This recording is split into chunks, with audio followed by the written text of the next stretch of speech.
A very good morning to everyone in Europe and a very good afternoon to those joining us in the UAE. Welcome to our monthly networking events and our webinar on diversity and inclusion in the workplace. Very happy that you can join us today. Like for those who don't know me, my name is Stephanie Schachthabel and I'm the chairman of the Netherlands Business Council UAE. We have some exciting points to discuss with you today. We have some updates, we have a full agenda, so I would like to take you through the agenda of today.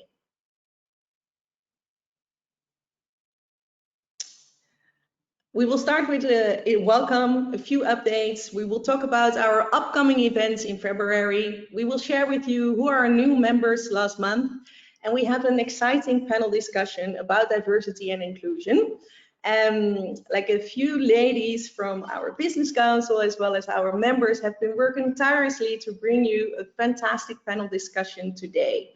So a warm welcome to also our speakers, Noah Hefney, Derrick Bruce, Anne Bleker, Hiltje Beyer, Anissa Abu, and our moderator, which I will introduce to you, Kirsten Westvolter. Thank you for joining us.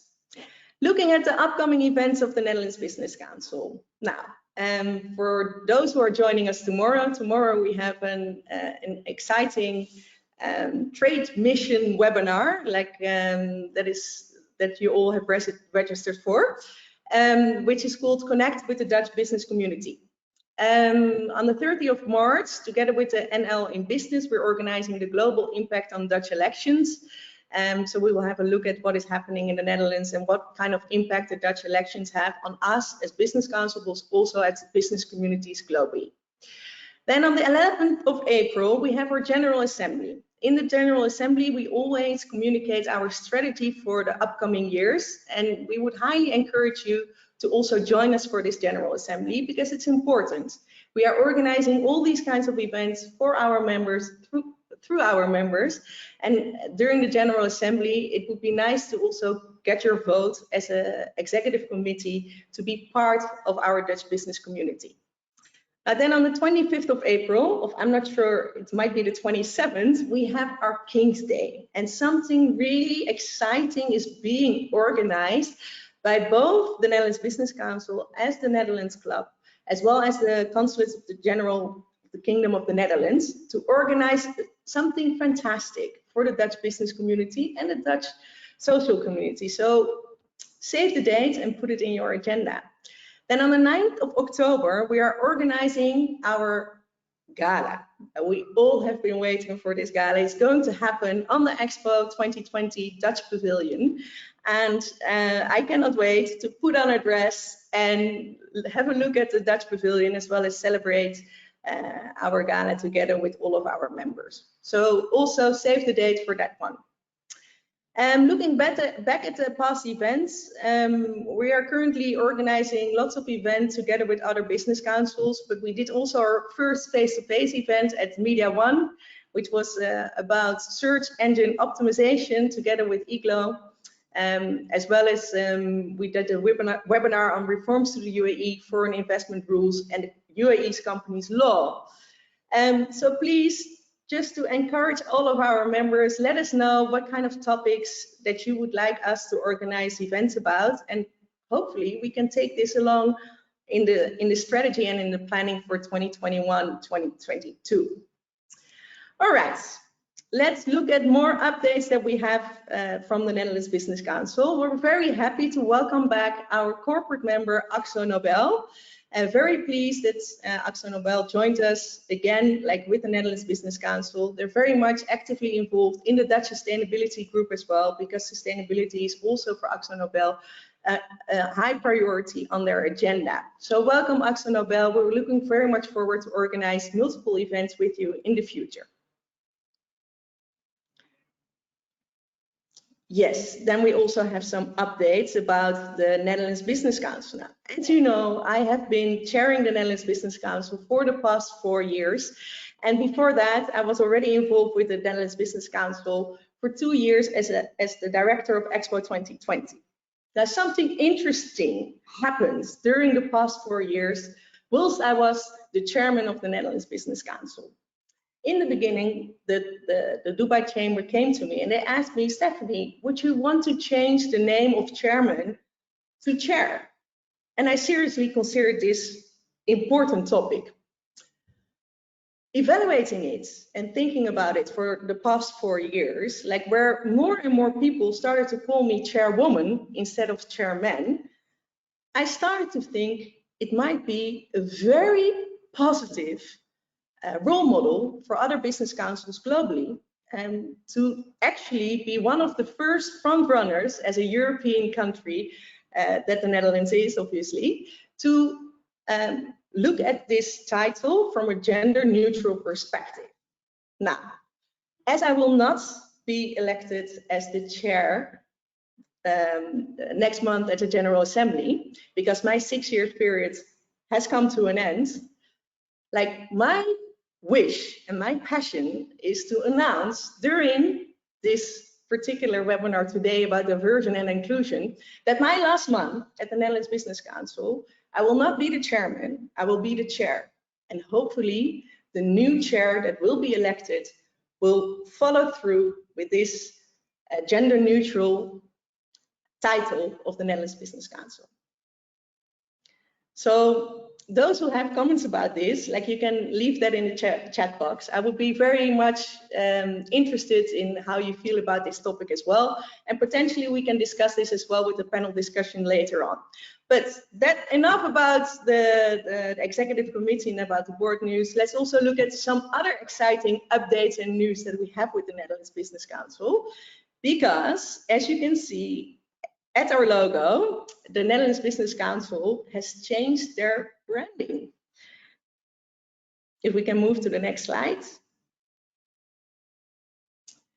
So yes, as you all know, we have been accredited by the NL in Business as an official accredited business council, an NL in Business hub. And due to that, we want to be united with all the business councils globally, we discussed with our board of directors, like a new chapter also comes with a new branding, and therefore we're very happy to present to you the new logo of the Netherlands Business Council. It's not changed a lot, but it is aligned with the colors of NL in Business.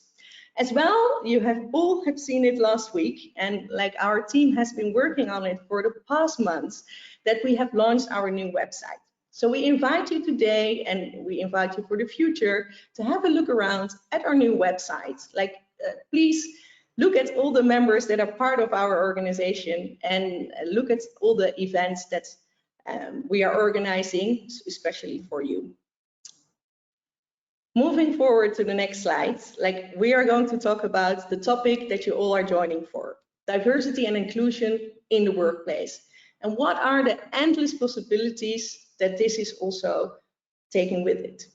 I'm very happy and honored to introduce to you our moderator, Kirsten. Yes, thank you for making yourself visible. Kirsten Bessenger. Kirsten, you have such an interesting bio. If I look at everything that you have done so far, you are a power woman. Yeah, you have started writing Phoenix Consultancy. Your passion and goal is to help companies making their business future-proof and to grow their businesses by increasing their organization's efficiency as well as adaptability. And I think this is a topic that we will be discussing today. So I'm very happy to hand over to you and that you are our moderator for our monthly webinar. So without further ado, Kirsten, the floor is yours. Thank you, Stephanie, and actually welcome everyone to this first episode of our webinar series on diversity and inclusion. We will have like 3 virtual sessions in this series, and our first one is indeed about diversity and inclusion in the workplace, but mainly with a focus on gender equality. Before we start with this panel discussion, I actually would like to introduce Anissa Abu to all of you, specifically to the ones that don't know her. And I will ask her to first share some insights from her own professional experience. because Anissa is one of the board members of the NVC, and she's also head of global professional specifiers at Signify. She has built a reputation for developing new business strategies, incubating new business models, and building out channel programs. Welcome, Anissa. I would like to ask you to share some of the challenges you have faced during your career related to this important topic today. And also, please provide us some insight how you've dealt with this. Thank you, Kirsten. Thank you for the introduction and thank you for having me.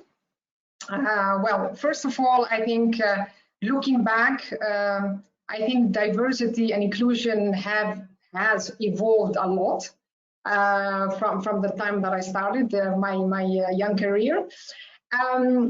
So yeah, if you ask me what are the main challenges, I would say the main challenge, the main two challenges that I have faced, one is fit in. I will explain what I mean with fit in. And the second one is finding my rhythm. So fit in back in the years when I started my young career path, not many women were in the managerial role at that time.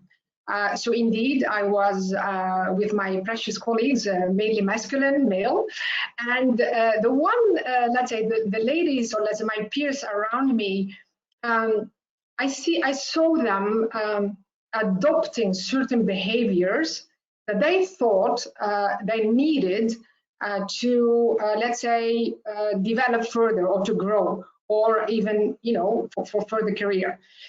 They are more like masculine behaviors, and that struck me a lot at that time because it did not resonate with me. I was more kind of, I wanted to be genuine, to be true to myself. So I had a lot of challenges facing that because I was doubting, there was some fear, right? Do I really need to do that? Because this is exactly what is required, right? To build your career, to grow in an organization, especially in an international corporate organization, where maybe only I had one lady or one female, let's say, colleague, or even none. So that was first of my challenge. I will come later on, so how I overcome it and what did I do to you know, to protect myself from that and to come out of that fear, right? And the second one was, the second challenge mainly was finding my rhythm.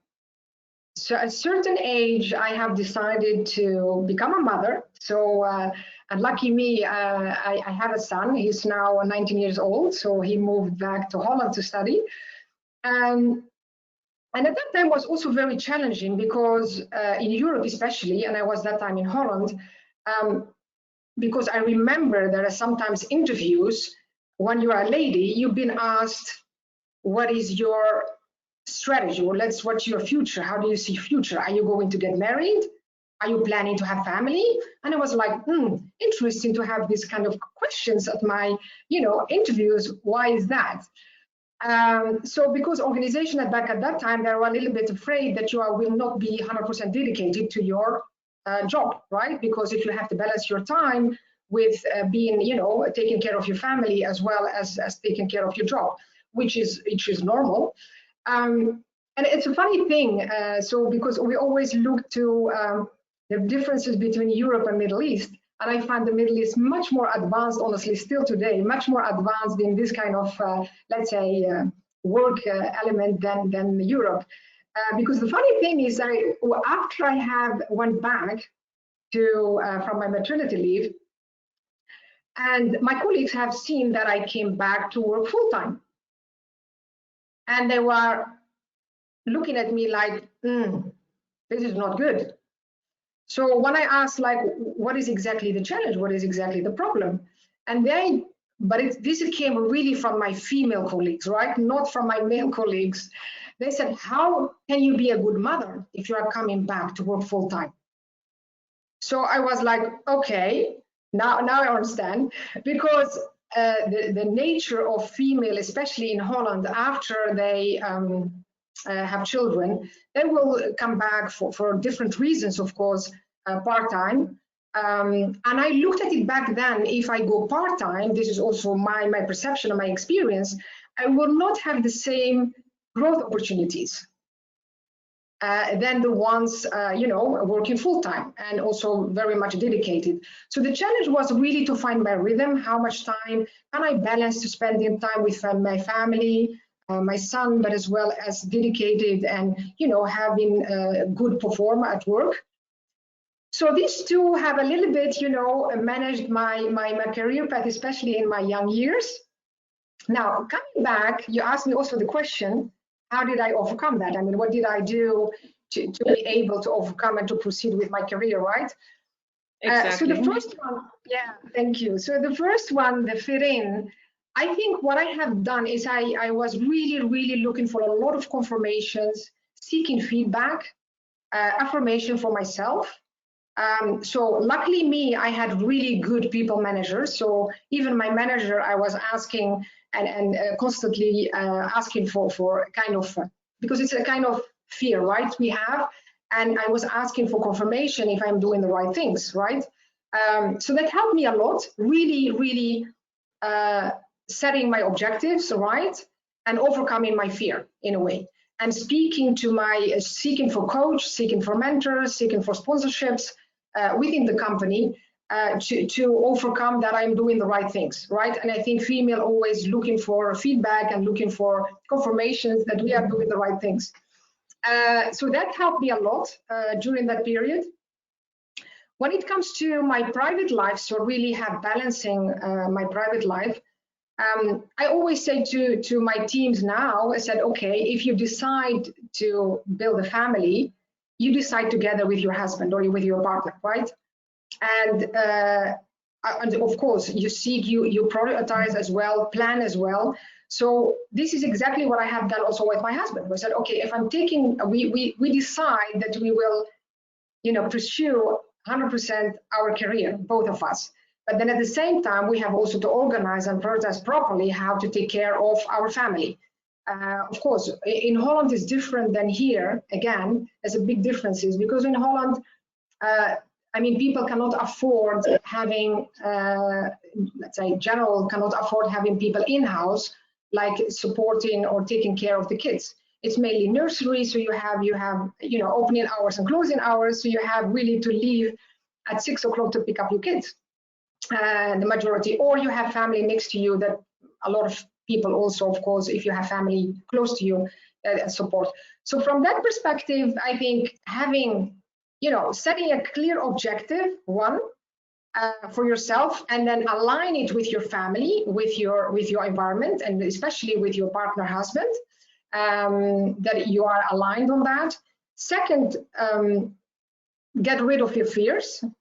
So really look yourself in the mirror and say, okay, I can do that. I mean, as far as you set your objective and you prioritize, then I think the fear will be much easier to overcome. And these are exactly the points that helped me during my career to be here today where I am.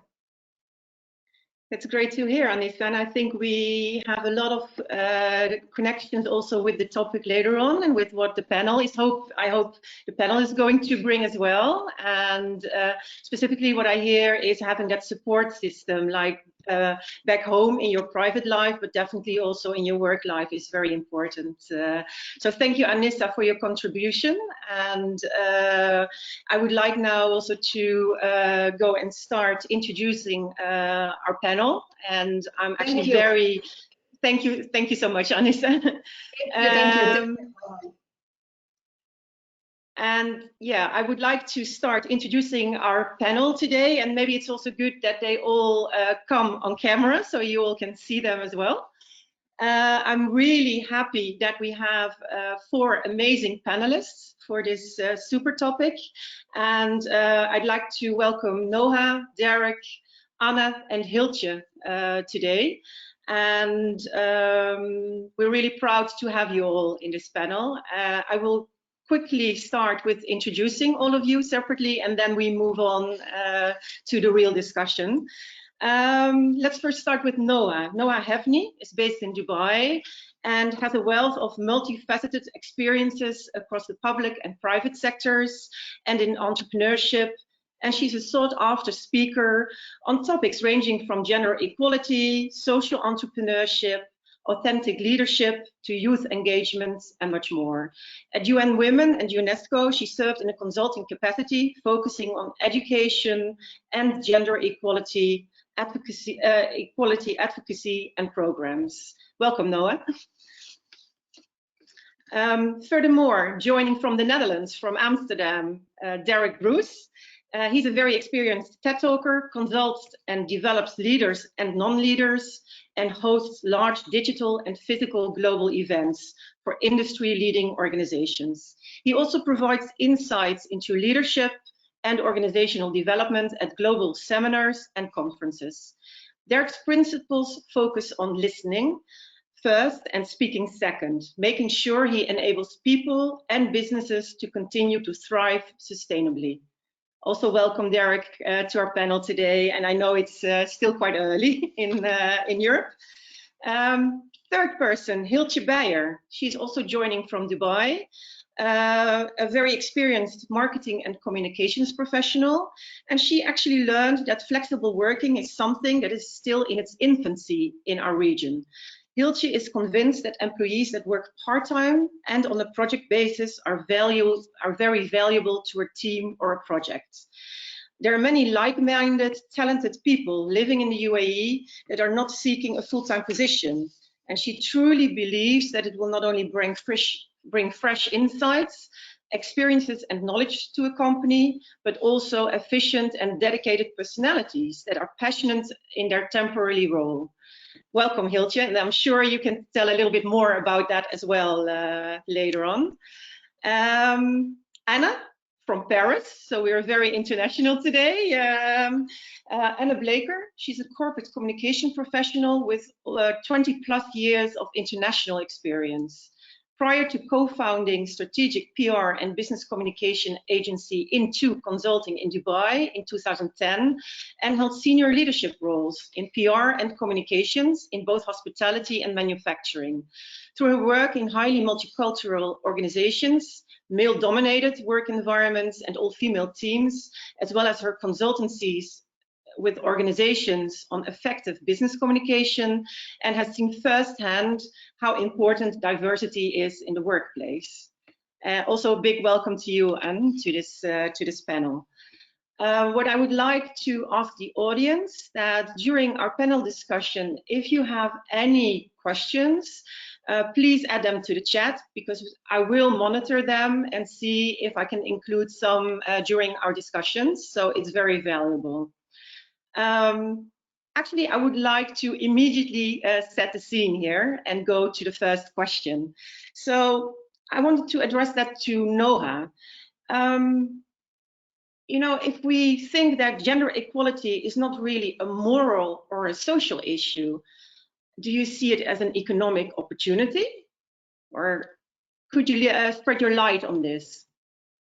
Absolutely, and thank you so much, Kirsten, for asking this important question. I think there's a couple of things that need to happen and to change in the dialogue around gender equality.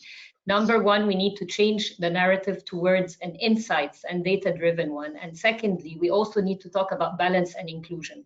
And so if we start by looking at some facts, it's definitely a strategic economic opportunity. And we know from McKinsey that 26% of global GDP, which is $28 trillion, can be added to the economy if we were to achieve economic parity between men and women. We also know that there are 20% of women on boards globally. So again, we're not really moving the needle on gender equality. We also know that when we go to the entrepreneurship sector, that women's share of VC funding is only at 4.3 or 4.7%. However, today, 55% of those working in the service sector who have been mostly impacted by the economic impact of COVID are women. And we also know that 25 million jobs are likely to be lost.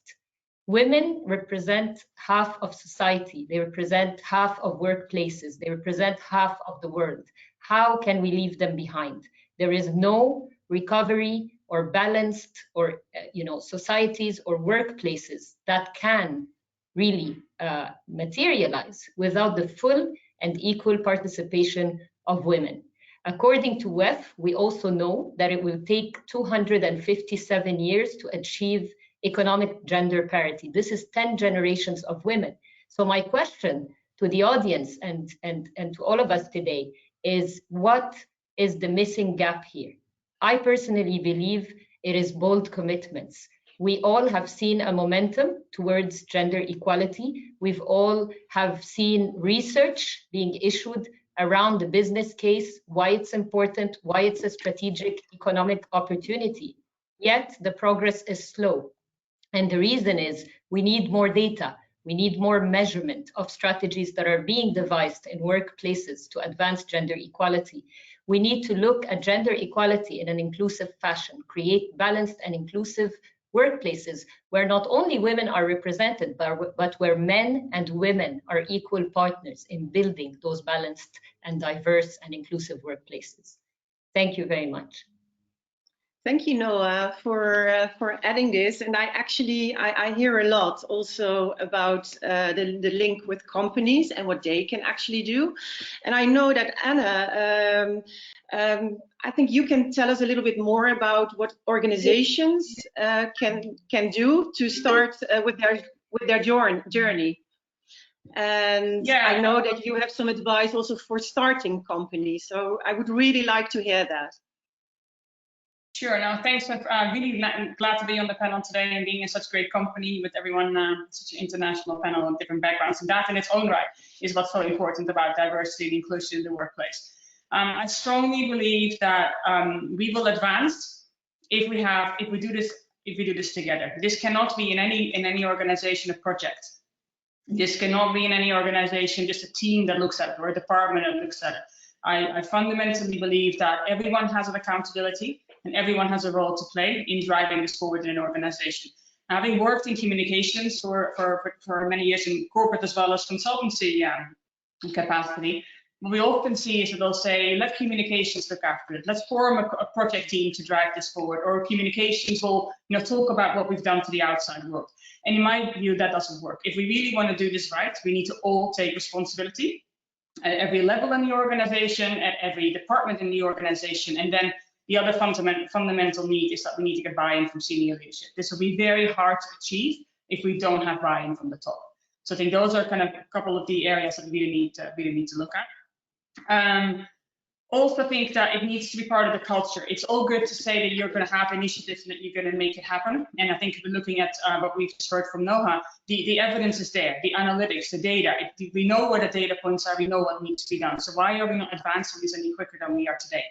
And I feel that that's, even if it's not an initiative and we have accountability within organizations, it's not embedded as much as it could have been in corporate cultures. And I think that's a lot of the work that we've been focusing on in communications, really making this an integral part of the culture of an organization. So looking at diversity and inclusion every step of the way, and with everyone involved. And that's why I believe business communications can play such an important role. It's not just about what we do right, but also about how we communicate to the rest of the organization, to get people on board, to involve them, to engage them, but also to inspire others to do the same. What we do at work is only a part of what we achieve in life.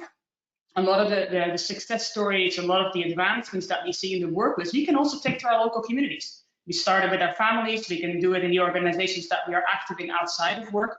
And that to me has a roll-on effect. It's a bit like the ripple. If we start the ripple individually, we know the endless possibilities that this can bring. So that's kind of where I'm coming from, really looking at how comms can help in organizations to drive this forward. And the opportunity is huge. I truly believe that. Yeah, and just to add to Anna, if you are a small business and starting out your journey with diversity and inclusion and thinking, where do I start? So there are a couple of tools to look at. It always starts with your governance framework. So here, you got to look at your adherence to labor standards, to human rights. Are you respecting all people, including women, within your business model? Are your policies and your practices inclusive? And here there are a couple of measurement frameworks that you can look at. One is the Global Reporting Initiative standards, which break down all of these metrics around inclusion and elimination of discrimination.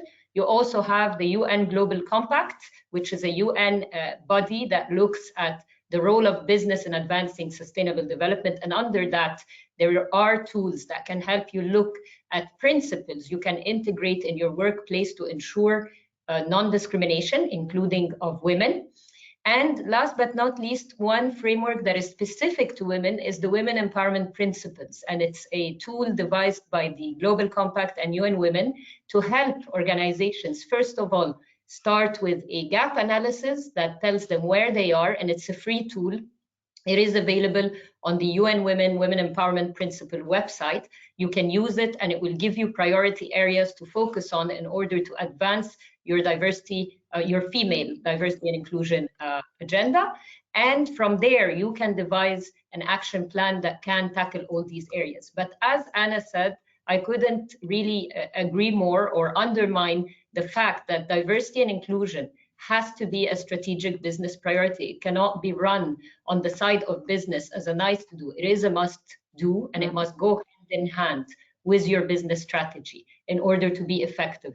And we see a lot of organizations, or I see a lot of organizations in my consulting work on diversity and inclusion that are, having the greatest intentions to make a difference in the workplace. However, there is a lack of measurement, there is a lack of public disclosure, and without the measurement that goes along with those strategies, the right KPIs, I think that we will not go very far. So I just wanted to stress that this is key, and also looking at the invisible barriers that are preventing women to rise to the leadership level, because the greatest challenge that we face with diversity and inclusion when it comes to women in the workplace is really, lots of companies have devised policies, practices, programs for mentorship, sponsorship, but the real barrier is invisible. It is about unconscious bias. It is about our own judgments. And so Anna touched on the culture aspect, and I think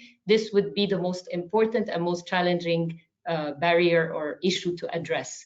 And without addressing that, even if we had the greatest strategies, I think we will still have very slow progress on D&I in the workplace. Thank you very much. Thank you both for these contributions, and actually both of you also trigger a bit a second or a next question. I hear about inspiring people. I hear about the communication part, etc. Of course, also the data part. But if we talk about inspiration, I often hear about we need role models, and I'm always wondering who are actually those role models in diversity and inclusion, and why would we need them? Is this something, Derrick, you would like to share something about that, your opinion? Yeah, I think all the points that have been made so far make perfect sense. And I think but the cultural piece, especially in business, is the biggest one. It's if people have the tools, the data, and I've been working in this industry for longer than I care to admit, the facts are plain obvious. Equality is needed, the value we get economically in organizations, it's obvious. So why is it not changing? I think when it comes to role models, we do have, and it's a great visual, we have lots of world leaders, lots of people in the public eye.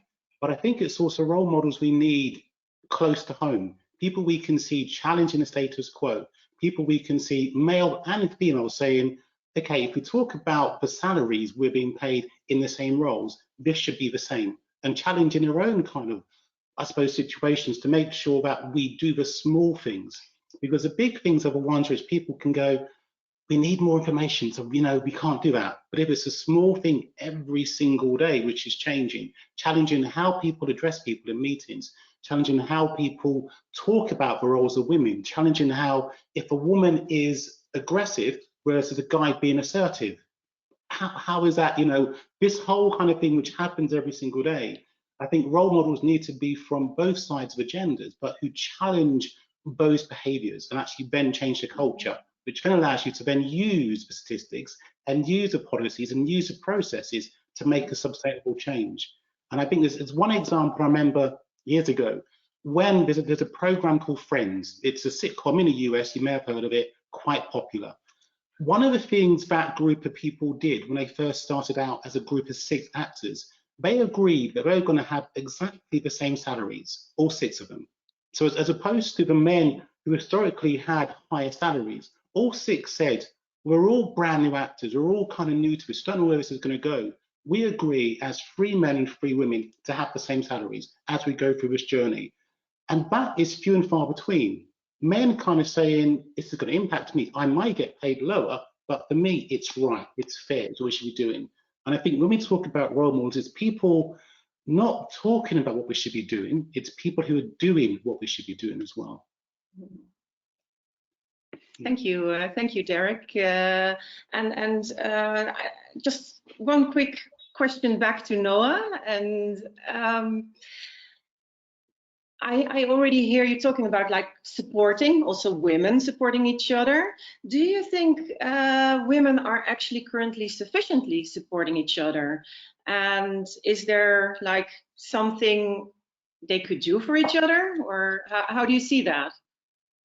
So I believe, similar to workplaces, the intention is there, but we need to translate words into action. For economic empowerment to happen and for gender equality to be realized, the women don't only need to support each other through words, they need to take action. So actions such as, for example, forming caring alliances, this is how I call them, or partnerships at the business level, where they come together. And I don't just say that, for example, Kirsten is doing a great job, but I actually profit share with Kirsten around a subject that we potentially consult on. Or, in the workplace setting, sponsorship is very important, and it goes beyond mentoring someone, beyond giving advice. It's really about putting, taking risks on people. I see a lot of managers not always willing to do that if someone has not yet reached the full level of development expected for the next promotion or for an opportunity. But I think we need to be more open, more compassionate, more empathetic. We need to give people room to grow, to stretch themselves in new areas, and really, as women leaders together, promoting each other's work, creating support networks.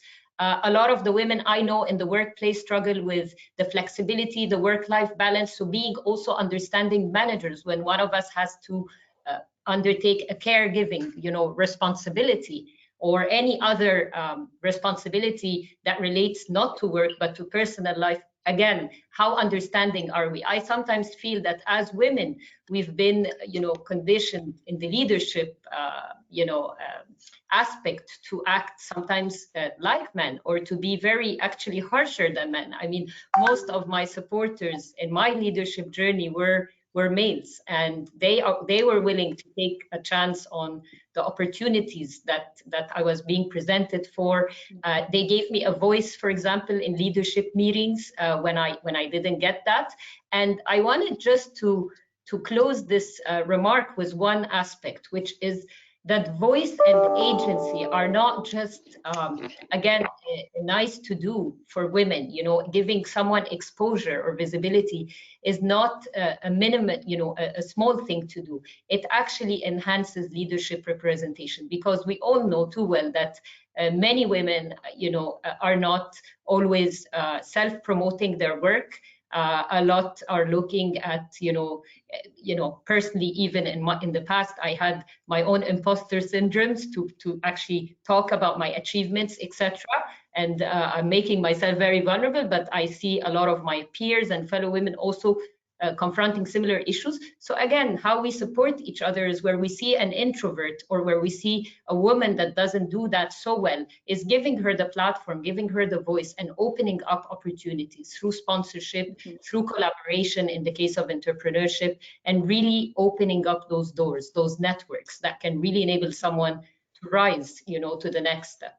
And taking a chance on people when we're not so sure, being compassionate and giving it a try. Yeah. Can I sorry, just add one other thing, which kind of frames all of that? It's also the piece around getting women into organizations is kind of being a ring the whole diversity piece. Getting women to stay in those difficult roles is kind of a challenge, because the inclusion piece is, I think, as you were saying just then, behavioral wise, men and women do have lots of different traits. And we record how many women want to be in senior roles in organizations, but do we also record how long they stay for? Once somebody is in a senior role, once somebody has actually finally gotten through that kind of glass ceiling, do they then get the support to be themselves? I think we heard earlier the whole being yourself, bringing your whole true self to work. Do women get opportunity, which again goes back to culture? And I think the people for me who I see doing that, myself included, as role models, make sure women and other diverse groups as well have the space, have the voice, have the platform to be themselves, not having to adapt and change and show the male-dominated behaviours. It's very much around, why is Anne or why is Noah going to get to this role, and then have to be different to what got them there. So I think the inclusion bit is just as important, because most organisations, I hate to admit it, are male-dominated, and it's kind of breaking down those barriers and saying, once we get people there, let's make sure they stay there, and then they start to make a change, women coming up behind them as well. Yeah, and just Kirsten, if I may add to Derrick on that one, the role of support networks in the workplace is critically important there, because most of the issues that drive to the lack of retention of women in leadership roles are actually the issues caused by invisible barriers, by unconscious bias. Again, providing the platforms where we can raise these issues honestly and openly without being looked upon as non-objective or non-pragmatic or non-fit for a leadership position is critically important.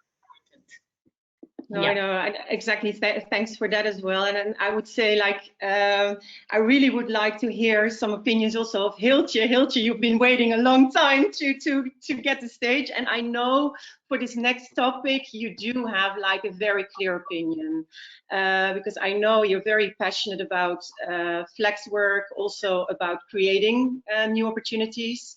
And I was just wondering, like, in our current situation around like COVID and all the challenges we are facing, do you actually think the remote and flexible working arrangements have created new opportunities for women? And also, what is the link with work-life balance? I know you have some things to say about that too.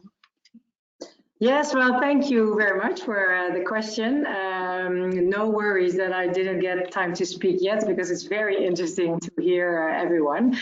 Well, yes, I have always been a very, as people call it, flex worker, part-time, but also full-time. And I do believe that, coming back to your first question, that the COVID situations made everybody suddenly work from home. Their work-life balance had to be adjusted in a matter of weeks, maybe even days. But I do think it opens up a lot of opportunities, and especially for employers that really learn that this is the way, you know, in case of emergencies, that business does go on. I think that they suddenly needed to give the trust to the employees to work this way. If they wouldn't have done it, there would maybe be no business at all for them. So I do really think that they learn and they see that giving this flexibility to people working from home, but also because if you have children in the morning that needed homeschooling, you also maybe couldn't get to all your work. You could do that in the afternoon or even in the evening, that it does get done. So I really believe that it opens up a whole lot of opportunities and also insights to employers that it's really possible to give more flexibility to people that want that, that need that, and maybe even that didn't know they could do it themselves. Okay.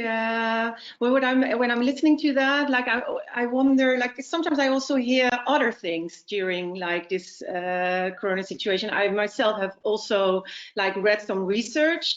I remember when we were preparing this webinar, Derrick, you mentioned also that you had read some research stating something else. Could you share that with us? Yeah, so it was through Harvard Business Publishing, and it was actually on my birthday, 16th of July, which is why I remembered it. And the article was just kind of highlighting that there is a flip side in terms of the working from home consequence of the COVID situation, where from a gender perspective, even if offices are beginning to open, what they found is that when they want people to come back in, disproportionately, people who came back in were male, which meant they were the ones who kind of then began to have those kind of coffee conversations again. They're the ones who were able to kind of connect and start building things, whereas their female counterparts were kind of thinking, well, if people are beginning to go back in and I'm still working from home, what am I missing? So that was one of the consequences, which is kind of, oh, that's an interesting point which is happening. The other consequence is because of how, and I think a few of you have mentioned the balance of work at home, disproportionately, in my view, is kind of split female-male as well. And I think what's happened is lots of women find themselves struggling to balance everything because it's kind of, they're still expected, rightly or wrongly, I would say as well, to kind of perform that domestic role, plus the professional role, plus the maternal role, which puts even more pressure. It takes, and without having the ability to kind of step out of that particular space, again, more women have actually found it more difficult to continue to work from home. And I think the other thing which we mentioned is lots of women in roles just kind of don't get the connection as well, because the ability for people just to stop and reach out has gone. The ability to actually tap into those networks, which Noah mentioned, has gone because you're kind of remote as well. So I think, yes, it's highlighted we have a huge opportunity as a workforce to work remotely and take advantage of technology. But I think we still also need to be aware that the consequences of moving that way and working digitally, there are still a lot of negative consequences per gender, and mainly the female gender is the one who's suffering, because the male gender is still kind of controlling how that process works as well. You're actually already connecting to my next question. Very good, thank you for that. I was really wondering, like, what can organizations really do to advance the status of this gender equality in both in the communities and in the workplace? And maybe not only organizations, but think of government institutions as well. I think they both have a responsibility. Anne, could you share your light on this first? Sure, I think there's actually a dual responsibility, and I think Derrick's point earlier is really important, is that it's, yes, there is a lot that needs to be done in the workplace, but we also need to have these conversations at home. So a lot of it starts with our familial relationships, but also the roles that we play in the community. I would lean more towards help just, you know, kind of the outlook that there will be a lot of opportunity there, but if we do it right. I mean, COVID has taught us a lot of things, but one of the things we know as well is that virtual working, digital working, remote working is actually doable, and we've had to experience it firsthand. Now, just to give you the references, I started into consulting as a virtual business, and it was designed to be virtual. It was not that we didn't have an office yet. We wanted to have a virtual office because I knew there were some specific strategic reasons as to do that. But primarily it was to give really senior people an opportunity to come and work in an environment that wasn't completely corporate. And that we were able to attract people that would have normally not have gone for a role like this with a smaller business, but because we have the kind of flexibility and virtual aspect set up, it was a reason to join. But that also encouraged a lot of conversations at home. So I think we really need to consider that this needs to start at home and as well as in the workplace. And that's kind of going back to my earlier point that the comm side is so important, is to bring that context in. If we then look at the unconscious bias that we've talked about a lot, kind of across all the questions, it's another aspect that shouldn't be a project. This should be something that gets implemented in an organization right from tomorrow. And that should be not just for females, that should be for all for all genders. It's something that we're all that we can all learn from, whether that's gender equality or whether that's diversity or inclusion. The unconscious bias is real, and we know it.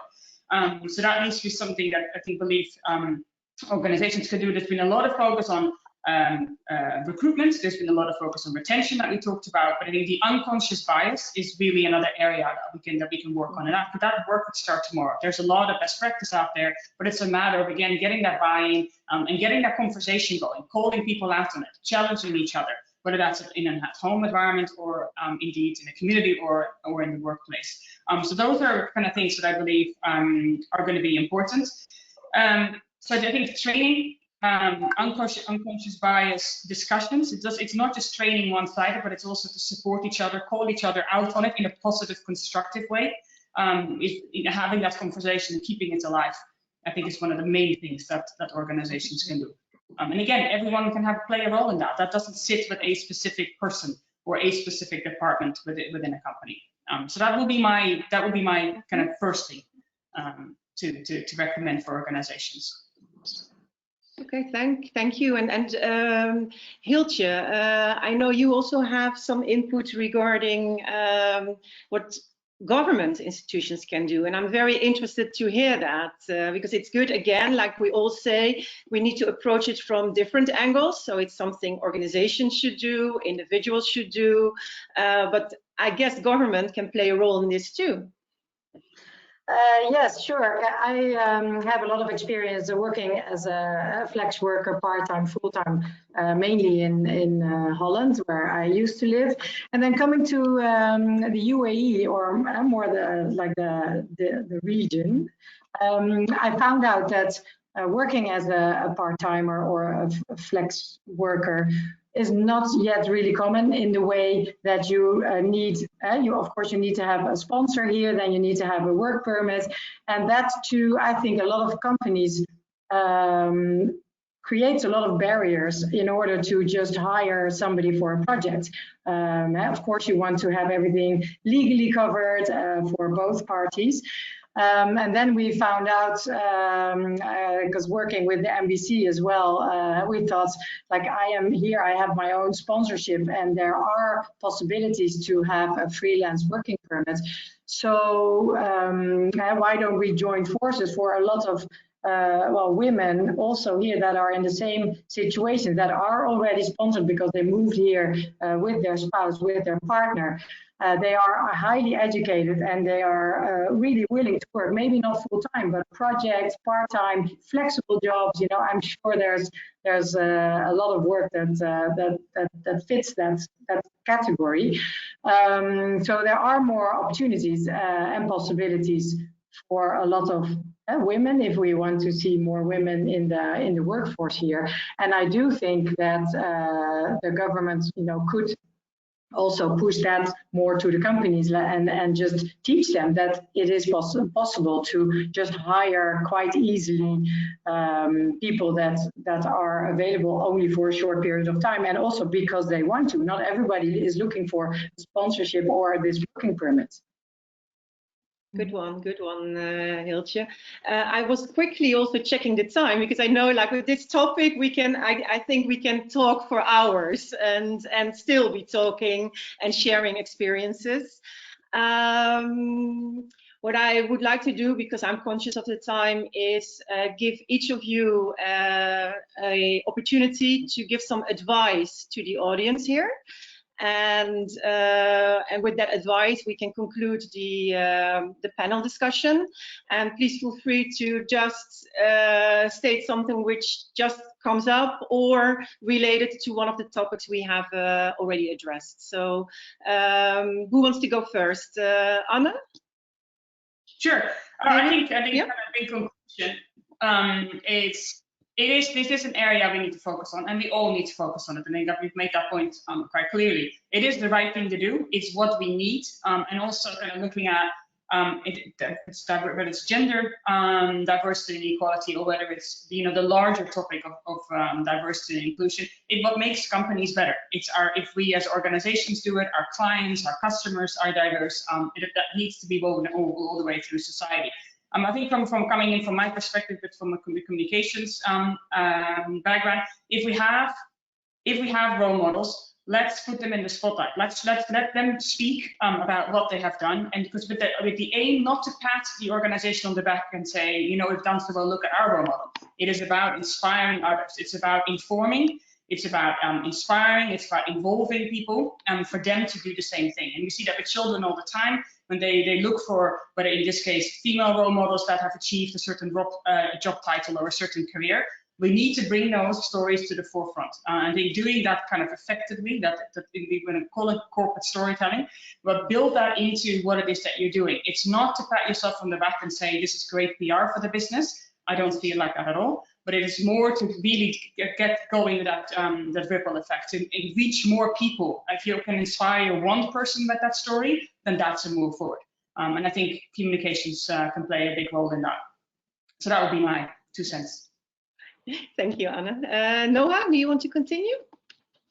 Yes, for me, in terms of the organizations, I would say plan, buy, and invest in women. So that means basically mainstreaming women and gender equality into all planning processes, policies development, using participatory approaches for that, and then buying from women, you know, sourcing from women farmers if you have a supply chain, from women entrepreneurs if you need service providers in specific areas, and then lastly investing in women, and I mean again in enterprises, women-led businesses, but also in women in the community. For the women and men, I would say, you know, let's all really closely examine our own personal biases, and I think that would go a long way.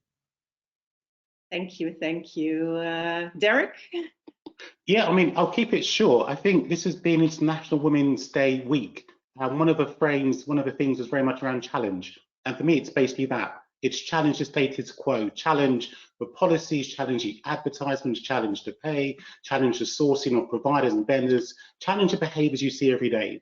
And I think not until we actively challenge and then make a change are things going to change. So for me, one word is basically challenge to make a change. Great.